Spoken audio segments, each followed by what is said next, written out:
آج کا دن میں بنیادی طور پہ دو وجوہات سے آج نارتھ وزیرستان کو وزٹ کرنے کے لیے چنا.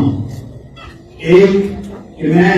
آپ کو پتا ہے کہ اپنی پوسٹنگ کے اوپر یہاں پشاور سے کسی اور جگہ کے اوپر جا رہا ہوں، تو میں نے کہا کہ میں نے باقی کوئی بھی ہو نارتھ وزیرستان میں نے ضرور وزٹ کرنا ہے، اور خاص طور پہ اپنے ان بھائیوں سے، اپنے بچوں سے، اپنے لوگوں سے ضرور ایک دفعہ ملاقات کرنی ہے جانے سے پہلے. اور دوسرا، آج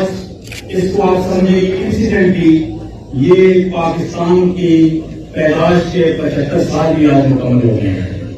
اور اس کے اوپر بھی آپ سب لوگوں کو ایران صاحب کے اور تمام نارتھ وزیرستان کے لوگ جو یہاں پہ موجود ہیں اور جو یہاں پہ موجود نہیں ہیں ان تک بھی ضرور پیغام پہنچائیں کہ آپ سب لوگوں کو پاکستان کی 75ویں سالگرہ مبارک ہو.